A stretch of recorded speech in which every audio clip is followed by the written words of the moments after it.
Okay, I'll make it 5:30, so we'll kick off at 5:30.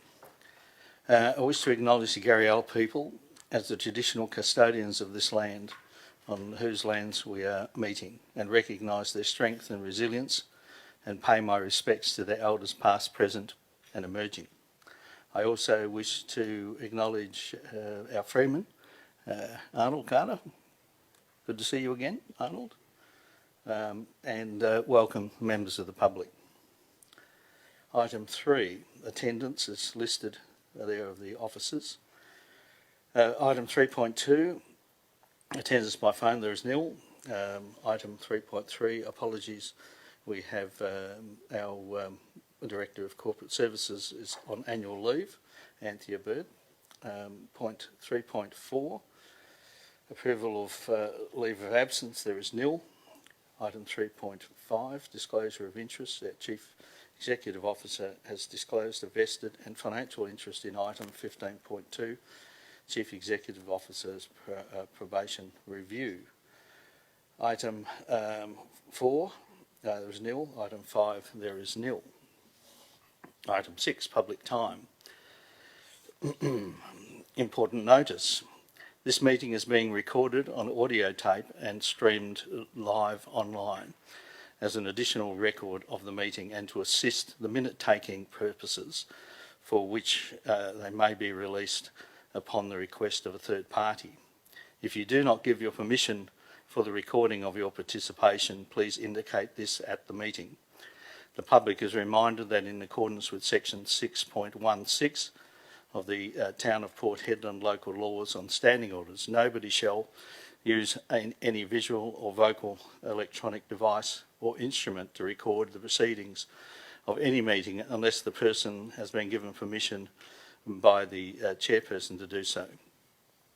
Members of the public are also reminded that in accordance with section 6.17 subsection 4 of the Town of Port Hedland local laws and standing orders, mobile phones must be switched off and not used during the meetings.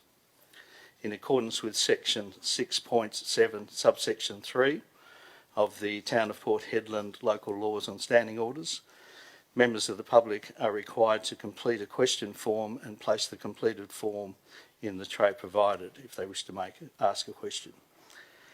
If the presiding officer determines that the question or statements are out of order due to use of offensive or objectionable expressions or are defamatory, they will not be recorded or responded to. I now officially open question time at 5:34. Do we have any questions? I know we have one from Arnold, which we'll deal with in a moment. Yeah. I have a question. Yeah, come forward. Have you given that in? I can give it to you after I read it. Okay. Yep. Yep. Hello, my name's Byron Kemp. My question relates to item 11.3.3. Yep. Okay, so that's a question 1. I have 3 questions. This development application was approved in 2013 under the current town planning scheme number 5, but not now. My question is, can you explain why? Question 2, the primary land use is residential and supports both the Prime Minister and the Premier's public announcement for mining and construction to lead Australia out of the COVID-related recession by providing much-needed jobs and accommodation for the increasing labour force. However, the Council states that approving this application for more jobs and accommodation is a, quote, reputational risk. Can you please explain why? Question 3. Does Task Force recommendations include the industry reduce its emissions and the government taking control and monitoring of the emissions to ensure people are safe? However, the Council expects the landowners to keep the same industry emissions off his property by changing his is approved land use. Could you please elaborate and explain why these items? Thank you. Okay. I'll give a brief answer. The actual planning rules have changed, as you would probably be aware, and impact on that piece of land. Have you got a lawyer? This went to SAT recently? Presumably you had a lawyer there? Yep. And did he explain that component to you? I'm asking questions more to further my knowledge in the understanding. I'm not particularly. I'm more asking on behalf of other people who could be in this situation. Yeah. Not so much for myself, but for other people, and just get a general understanding of how. Okay. That's all. The current, I sit in as the planning commission when I sit in here doing a development application such as the one you're interested in, and I'm obliged to use the rules that have been set down for the planning commission, the rules that apply as of now, and I'm also obliged to follow the guidelines set down by SAT, which is the group you now know nothing about. I'll make a decision on the rules that are in place right now. My understanding is that SAT made a suggestion in relation to holiday accommodation or something along those lines, and that was, as I understand it, rejected by whoever represented yourselves. So I'm forced to look at the rules that apply now, and I'll explain that in when we get to that item. But if you can give that to our people, and I'll get an actual more comprehensive answer to you in writing. Okay? My email address, and just to improve my understanding of how. Because there's a lot of. It's not just him. This is a good example for how other people who are in a similar situation with vacant land could experience the same process, rather than everybody coming here going through, costing time and everything, going through the process to set a precedent for these people. And just to understand that I understand that things have changed with the IP50 and the scheme amendment, and there's how that is implemented and unfolding, because in 2013 he did comply with the Amendment 22, because I think that came in at 2012. So he has complied with the short-term accommodation, with the maximum of 110 square metres and all that kind of stuff. So it seems like it's changed again from residential short-term accommodation to what you're saying. I'm just trying to find out, understand it better, more into holiday accommodation or however, which I'm unaware of. The new rules say that is the residential component is non-compliant use of the land. So that's I'm first aware of it just now. So I'm only sort of learning that as it comes out. Okay. All right. Well, we'll give you a comprehensive answer to that. Okay. Thanks. Any other questions without notice? Arnold, my understanding is you want one of the officers to read the statement you sent in to us. Yes, so I have two questions. I want to put one in first and the second one, which I put into the staff. Yes, I'd like her to read that, please. The only thing wrong with the statement you put in is there appears to me to be 5 questions on that document. Yeah. And as you're aware, probably more than anyone, that you're allowed 3 questions in relation to question time. So do you want to use the top section? My understanding is the top section, the first paragraph or so, is more of a statement than a question. And do you want to then choose which 3 questions you wish to ask? Well, I would like, painting the circumstances, I would like the 5 questions to be asked, but in relevance to what you say, I'd be quite happy to accept the reply back from your staff to all those questions I've asked in that letter. Yeah. without having a reference to it Okay. as a question on notice. Okay. So that whole document is now going to be treated as a lodgement, and we'll treat that as a what do you call it? Question on notice, Yes, and we'll give you a reply to those. that'll be fine. And you've got two other questions, have you? Yes, please. Okay. The next one concerns the interim audit report. Why was the report not included in the agenda? It is noted that you had discarded this management letter as a confidential item, which is part of the interim audit report. And your comments regarding the closing out and a resolution prior to the end of the financial year 2020 Yep. under your strategic and sustainability policy transfer, you report to the fact is that transparency, regular reporting and communications to the community is undertaken. It is also noted that you indicated the interim report results were declared confidential, but not included on the agenda under item 15. My question is, will it be discussed under that item tonight? And will the report from RSM be available to the ratepayers, as your risk management assessment is very low at 4?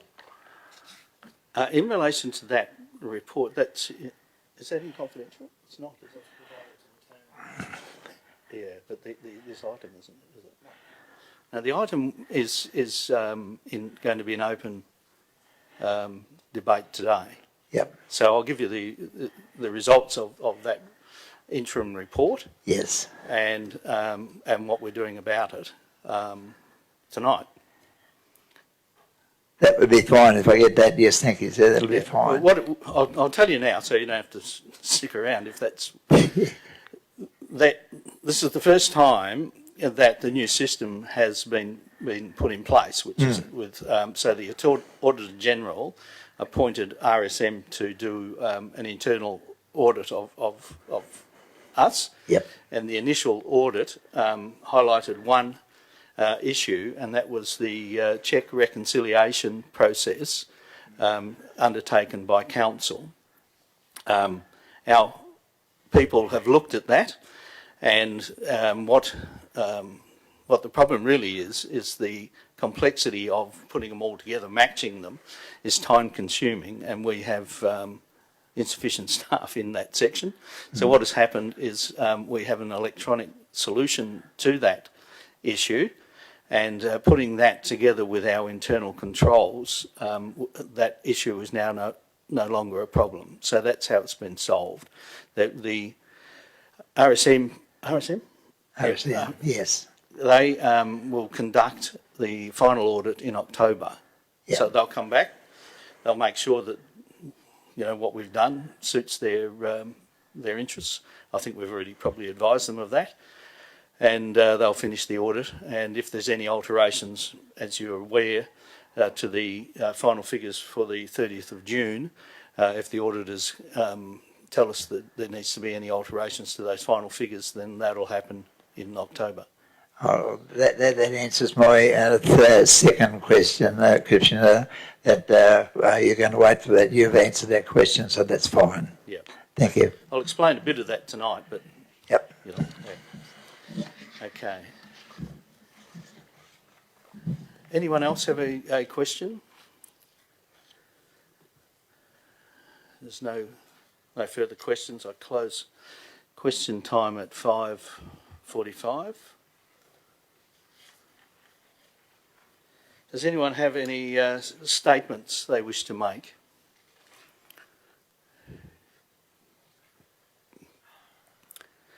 Former Mayor. How you going? Haven't seen you for a while. Congratulations No. on your endorsement. Yes, Uh, thanks. yeah. It's not something I wanted to discuss. No. Obviously, I'm here as a ratepayer. Camilo Blanco, 18 Harwell Way, Wedgefield.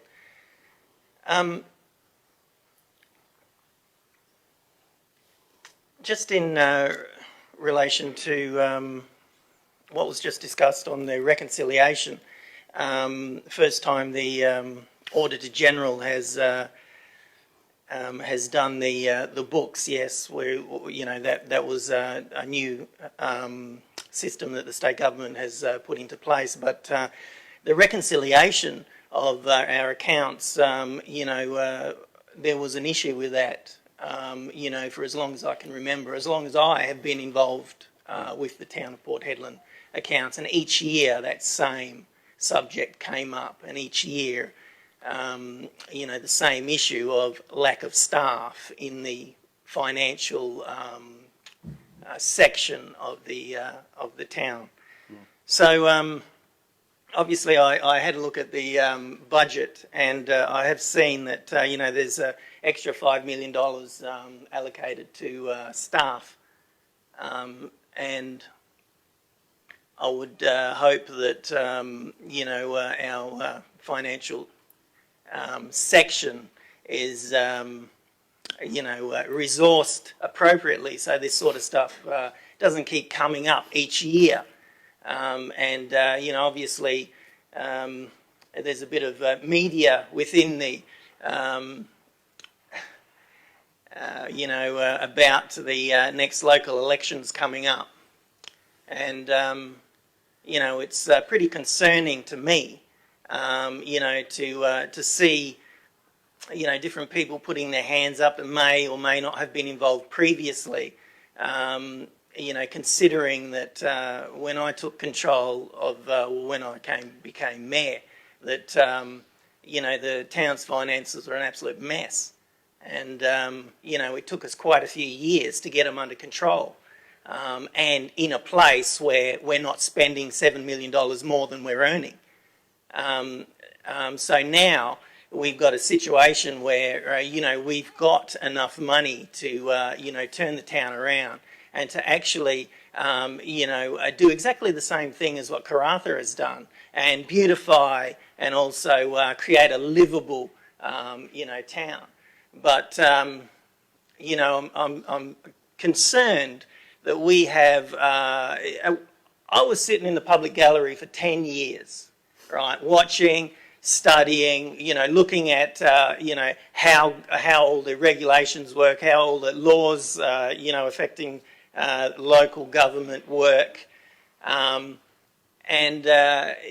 thing that I noticed, that I know, is, the people that put their hand up for council don't do that, and, find it very difficult to actually, follow what is going on when it comes to the finances of the town.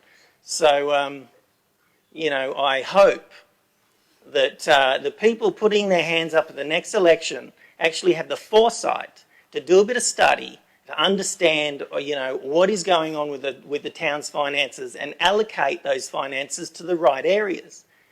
And let's not forget what those areas are, which are the 4 R's. And I hope people are listening to this, roads, rates, rubbish, recreation. Okay, they're the 4 main areas. So effectively, the infrastructure of the town. And we, in the 3 years that I was mayor, we transferred all of our money back into the assets of the town. Not using money for insignificant things, wasting it, making sure that we planned correctly and did the job once and did it properly. That's why the South Hedland swimming pool stayed closed for a long, long time before we reopened it. But, clearly, the other thing that, people need to understand is these assets that we have were created or built, in the early 70s. They're 50 years old. We really need to have a look at or understand that they're at end of life, and we can't keep throwing money into them because it's just a waste. So, anyway... Thank you. I've got to say, I don't disagree with a lot of what you just said. The system we now have got in place, I'm reliably advised we'll see that issue that keeps coming up in relation to cheque reconciliation now solved.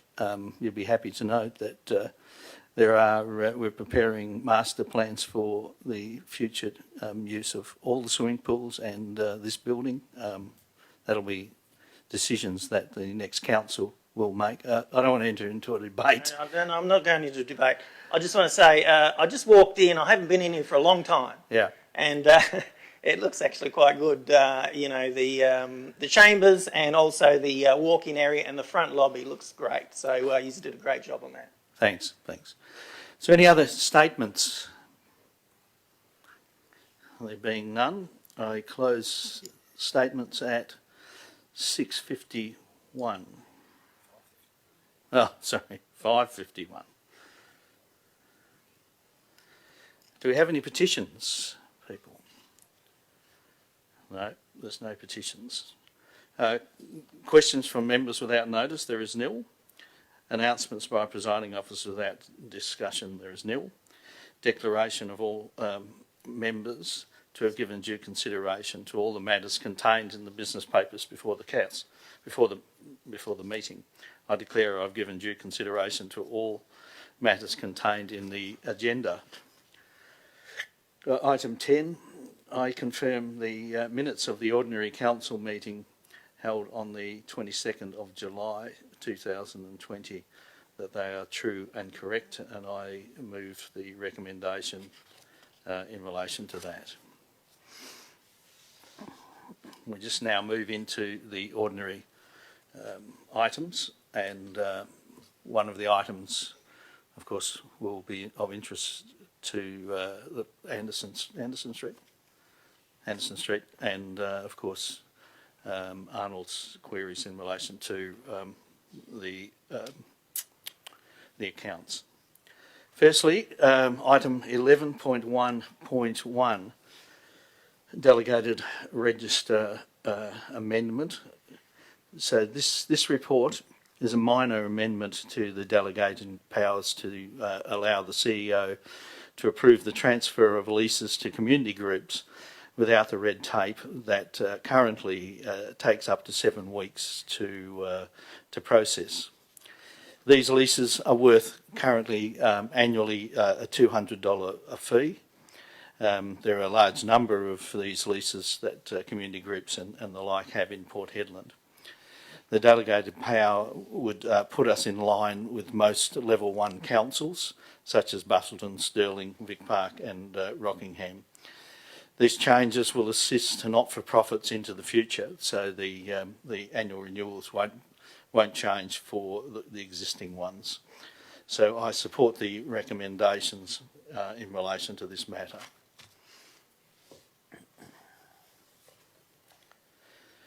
Move on to, excuse me, I had the misfortune of having one of those coronavirus tests a couple of weeks ago when I lost my voice. So one of the most unpleasant experiences I've had for a long time. And I don't suggest, if you feel sick, you have to get one, but it's not pleasant. So item 11.1.2. This is the quarterly performance report in relation to actions taken to progress corporate business plans.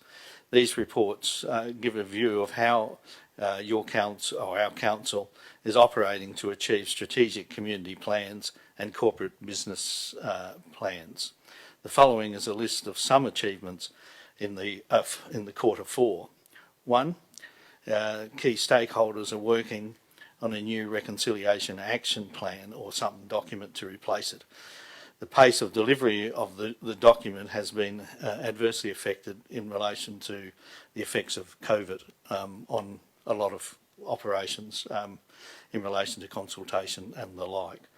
We are currently in the process of advertising to employ a community engagement officer, Indigenous community engagement officer, which will I think assist with the finalisation of that particular matter. Item 2, a partnership agreement has been signed with the Port Hedland Chamber of Commerce that delivers significant support to the Chamber. 3, workplace health and safety audit has identified various improvements. A 12-month plan is now in place to address those findings. 4 strategic community projects are now underway, including foreshore management plans, Wilson Street Path, reserves naming and native title discussions. And 5, creation of a new system to advertise events to maximise community attendance at Shire events. And 6, a significant work to design 3 rock walls in Maripika Ringa Park around that area, and Sutherland and Coote Streets. We are also lobbying both state and federal government in relation to fundings for that, and of course major companies. There is further advancement, of course, of the spoil bank, and there's been some announcements in the public in relation to that. But this is a significant project that the Shire, of course, are involved with, and we're keenly interested in where the fill for that project ends up, so that we can benefit. The maximum benefit can be made from the fill. There are many other projects being progressed. But I do support the recommendations in relation to this matter.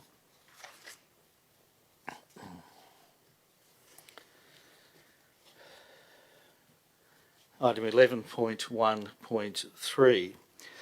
This item is to change the process of becoming a funeral director. Up until now, there is no subjective tests to see if the funeral director has any knowledge of what is required in relation to burials and such forth, and cremations.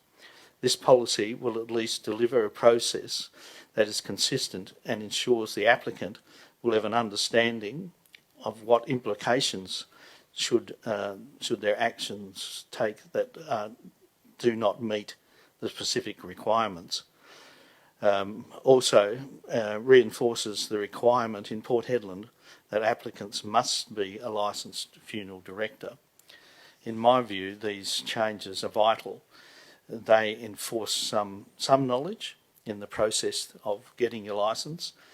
It is now required to deal with people's loved ones in a time of stress. You don't want people not knowing what they're doing in relation to that critical time in people's lives.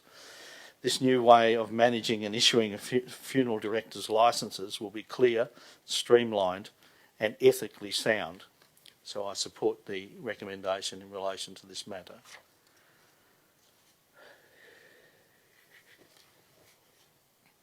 Item 11.1.4. This is the matter you spoke of, Arnold. Okay. This item is our normal monthly statement for the period ending the 30th of June 2020. The parameters are the same every month, with the variations the same as always. These accounts are unaudited. The accounts are subject to changes based on further work required to close out our financial year. The auditors may request changes to be made during the review scheduled for October 2020. The breakdown of the net funding position as at the 30th of June 2020 was a deficit of $0.7 million. The breakdown of the cash position is as follows. The current cash assets, $242.5 million. Restricted cash reserves, $241 million. Unrestricted cash position, $1.5 million. So I support the recommendation in relation to this matter.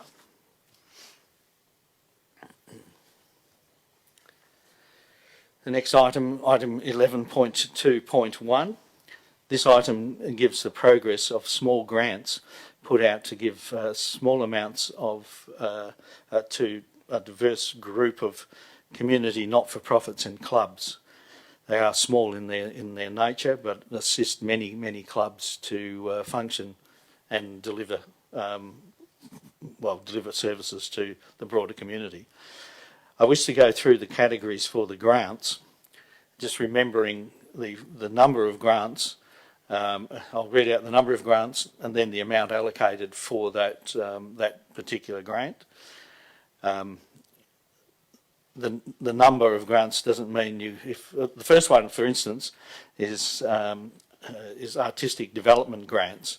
There was 2 applicants and the gross amount paid was $2,000. So if it all being equal, they would have got $1,000 each. So each grant isn't the amount which I'm calling out, so it's a cumulative nature. The second, the athletics development grants, there's 20 applications for that, and a total of $15,750 was paid to those 20. Three, the business and in tourism, there was 10 grants, applications with $17,963 was paid. The community arts and cultural grants, there was 2 of those, and $5,444 was paid. Number 5, the community collaboration, there was 4 grants, applications, with $36,534 delivered to those 4 grant applicants. The community development grants, there was 4 of those, and $39,000 was allocated to those 4 grants. Community sports grants, there was 6 applicants for $9,683, and the friendly neighbourhoods, which was a new category, as I understand it, was 5 applicants for $550. Space activation, there was 2 of those, with a total of $2,000 spent in that area.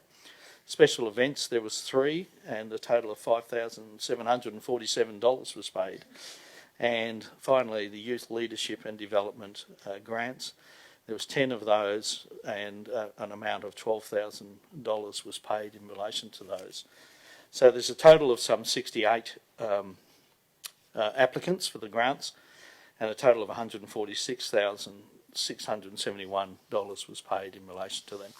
So that's a lot of community groups that have benefited in a small way and supported by your council. The Shire also has processed some grants in relation to the COVID-19 for amounts up to $10,000. I understand that around about 100 applications were received, and that is also for not-for-profit groups that suffered under the COVID as well. We'll be doing a report on the success of that program at the September meeting. I support the recommendation in relation to that matter, to this matter. Item 11.2.2. This item is in relation to Council's recreational reserves and parks. This item is mainly to correct minor grammatical errors and to make sure accurate and consistency within the documentation. The changes to note regarding recreational reserves and facilities seasonal hire is an addition of a pre-season briefing information session with all clubs to be involved setting out their requirements. The process is to assist clubs with booking applications for the season during that meeting. And there's also a setting out quite clearly of the rules of how alcohol is managed in our premises. So I support the recommendation in relation to that matter.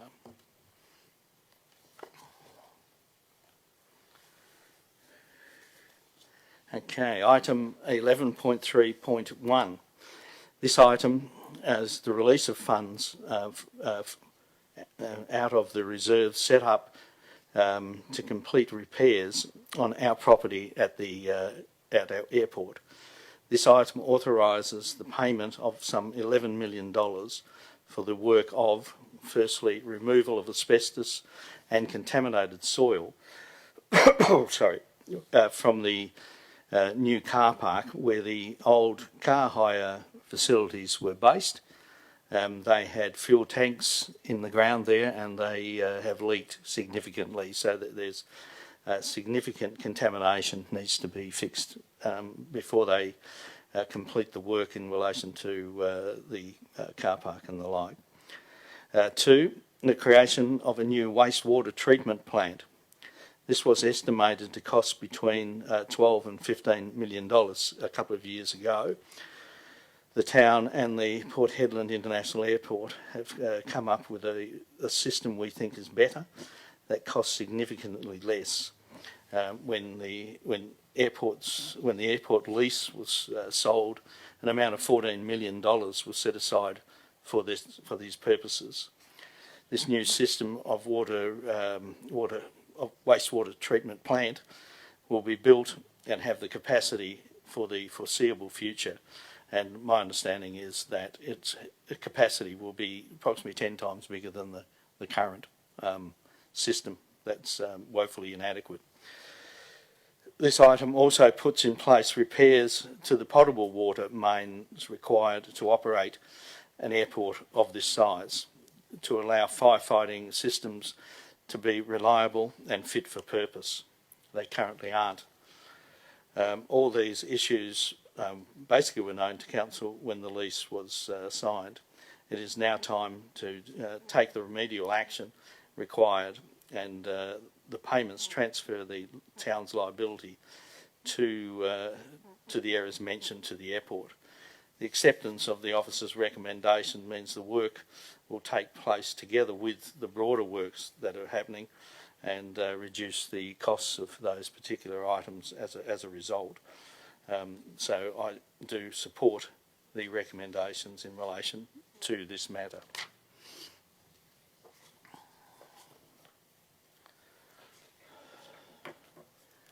Okay, item 11.3.2, which is in relation to the airport as well.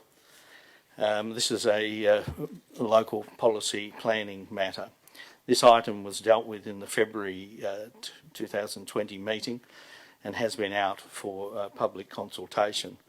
The policy has four main aims. One, any future development around the airport does not impact on the airport's operation. Two, to set height limits for development, both temporary and permanent, to protect controlled space and, of course, the public safety. Three, to improve and protect against encroachment of noise-sensitive developments to the airport and the flight path. Four, put in place procedures to refer proposals that are described above to the airport itself. There was one submission received with no objections to the above changes. So I support the recommendation in relation to that matter.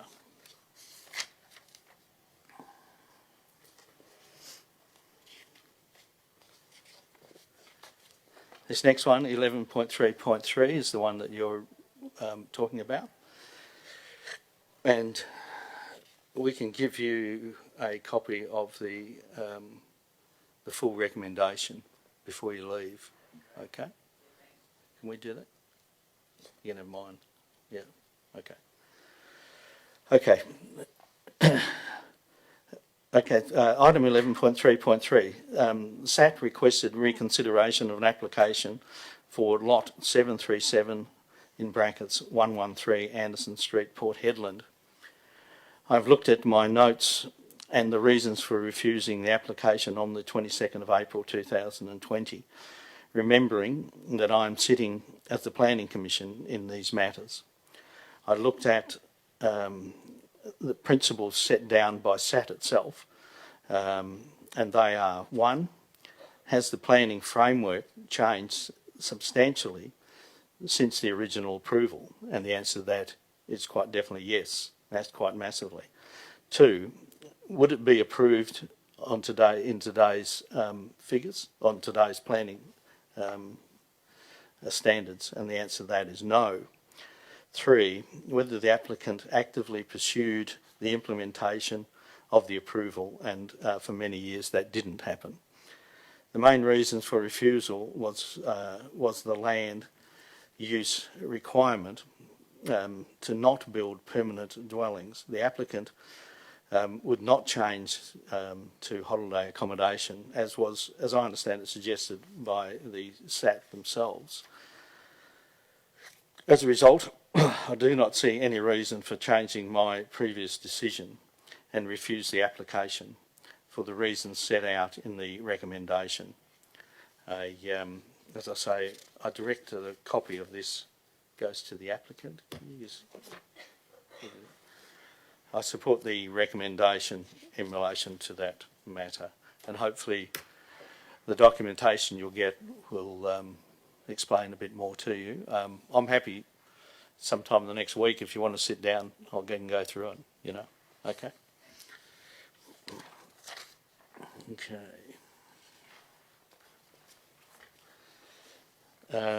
Okay. The next one is item 11.3.4. which is a position statement on Crown land and mining tenements adoption for public consultation.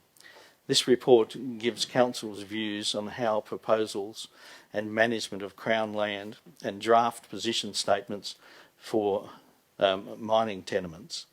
This report sets out what is required in response to the statutory referrals and lists the matters applicants need to address. These rules will apply to new applications or amendments that are considered significant. The position statements formalise the current processes and principles, and in line with the planning strategies and planning schemes, ensure greater transparency in the town's approach, clarify the content of documentation required. The above should enhance collaboration between proponents and the town, improvement of collection of accommodation information about infrastructure. The rules will support local industry and reinforce legislative requirements. In relation to tenements, the town will not support 1. Mining tenements within the town boundaries. 2. May have anything that may have an adverse impact on reserves. 3. Mining development that have adverse impacts on water. 4. May affect coastal foreshore values.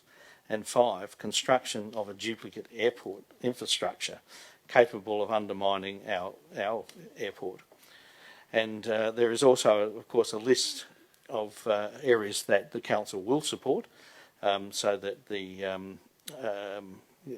proponents know exactly where they stand. This new system will require more consultation than currently exists and will achieve greater results that will benefit our community. I support the recommendation.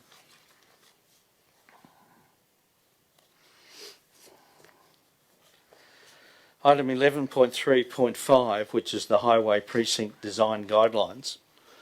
This policy outlines design guidelines for the Highway Precinct and will be advertised to the public once this item is passed. After submissions are evaluated, it will return to Council to pass either with or without modification. The aim is to provide guidance for decisions and approval of development within the precinct in relation to the following. 1. Primary buildings, setbacks, minimum levels and heights, parking and access, loading, storage, fencing and landscaping. And 2. Built form design, including orientation of layout, materials, finishes, signage, plant, equipment, stormwater, waste, verges, and of course bushfire risk. This policy will provide the design guidelines to provide guidance and clarity to land users and developments and the town. It will provide clearer objectives for the public, simplification of existing policy framework, deliver a flexible solution to difficult situations. We should see a vast improvement in the quality of building form after this is introduced. I support the recommendations and it'll be interesting to see what comes back from the community.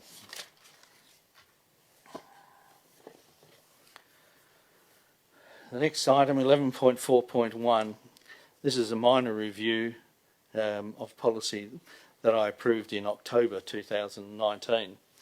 These changes identify benchmarks for the planning, design and installation of landscaping and verges, public open spaces, stormwater drains and networks. The policy changes to landscaping will highlight changes to the irrigation specifications, landscape guidelines and weed management strategies to the town. Also includes public open space strategy. I support the recommendation in relation to this matter.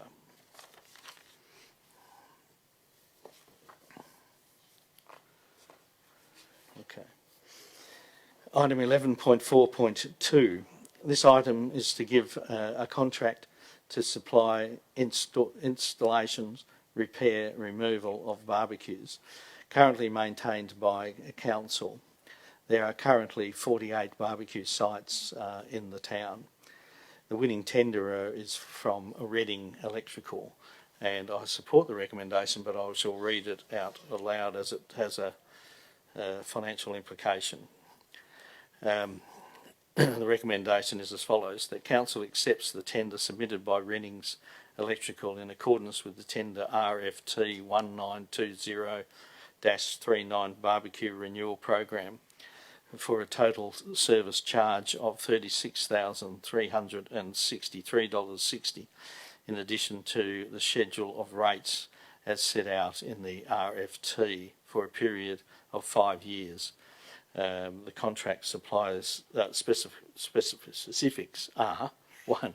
Supply, installation, removal, repair, barbecues managed by the town for a period of 3 years with an estimated commencement date of Monday the 7th of September, and 2, an optional contract extension of 2 years, or 2 in brackets 2 times 1 in brackets 1 year extension in accordance with the schedule of rates detailed in the attachment 1, confidential evaluation report and other contractual arrangements.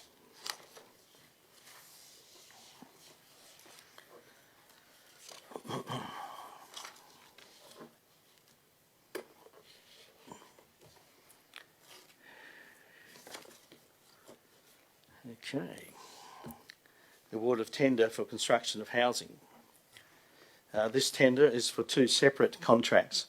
One for the construction of 4 homes on a parcel of land on Long Tom Loop, South Hedland, and 9 homes on the parcel of land in Barrowmind Loop in South Hedland. These properties are required to attract and retain highly skilled staff to meet the needs of our community. Accommodation and daycare are the causes of council regularly losing quality staff. It is interesting to note that the local builder who employs local contractors, Pendan Constructions Proprietary Limited, has been awarded both the contracts, and as a result council has achieved an extra $205,248.75 reduction in the price of the total for building both lots. The savings will be allocated to staff housing for other projects for staff housing after the full cost of this is deducted. Areas such as Dempster and Langley Gardens developments may be where the money finally may be invested. I do hope the improvement in housing solutions helps retain our valuable staff. Previously, I can see that there was a lack of emphasis on housing and has cost council more than just money in the past. I will read aloud the recommendations in relation to this matter. Recommendation 1, that council accepts the tender submitted by Pindan Contracting Proprietary Limited in accordance with tender RFT 1920-42, construction of residential housing on Long Tom Loop, South Hedland for the total amount of $2,475,383.70 excluding GST. Do I have to do them each individually? Okay, I support that recommendation. Second recommendation is that Council accepts the tender submitted by Pindan Contracting Proprietary Limited in accordance with tender RFT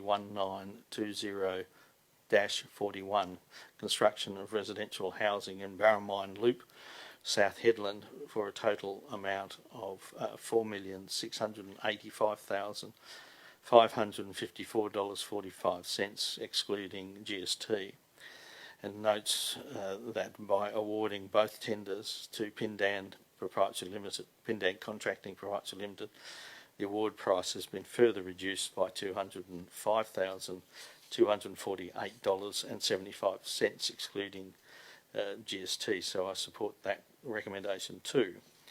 And recommendation 3, that Council notes the total approved budget for Barramine and Long Tom Loop project is $9,100,000, and that remaining funds following completion of the project be allocated to... Okay. Well, this is... Arnold's gone. Item 12.1, this is the other item that our Freeman mentioned. So it's item 12.1, which was interim audit report 2019-20. This year is in fact the first year of the new system in relation to external audit reports. The Auditor General outsourced to RSM Australia the interim audit conducted in May 2020. RSM presented one finding in relation to monthly bank reconciliation. It was a time-consuming and complex task, and given our shortage of staff in the area, was taking too long. The accounting team has closed this issue out by setting up an electronic system to deal with this issue. This system working with our internal controls will solve this matter, hopefully, and other future councils won't have to deal with it. So I support the recommendation in relation to this matter.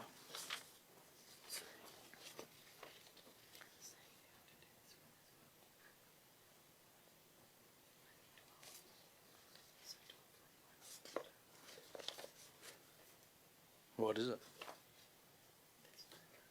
Sorry? Oh, the audit. Okay.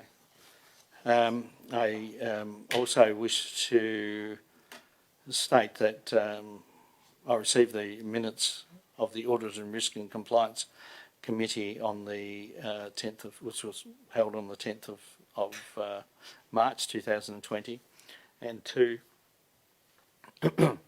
receive the unconfirmed minutes of the Audit and Risk Compliance Committee held on the 11th of August 2020 at 5:30, inclusive of the following decisions. 1, the interim audit report 2000, which I've just referred to. The audit LOF process. What's a LOF? What's that? You know? No. A minor breach of investment policy, internal audit program, and the notice of departure from procurement policy. Audit log. Okay. Well, it doesn't say log. Okay. So I approve that.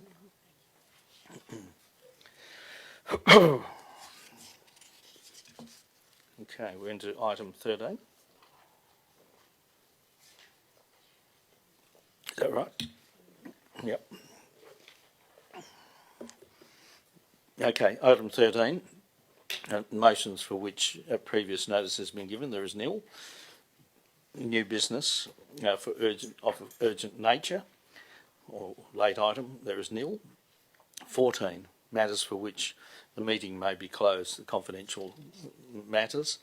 There is in fact 2, which, and I'll read out the the recommendation that council close the meeting to members of the public as prescribed in section 5.23 subsection 2 of the Local Government Act to consider items 15.1 proposed lease of Cook Point Caravan Park and 15.2 Chief Executive Officer's probationary review. So I pass. The CEO has in fact given a disclosure of financial and impartiality of proximity interests, and will in fact remain in the chamber when those issues are being, because he doesn't have a process in it, so it's not part of the decision making. So I'd ask for people that aren't members of the executive to please wait outside in relation to this.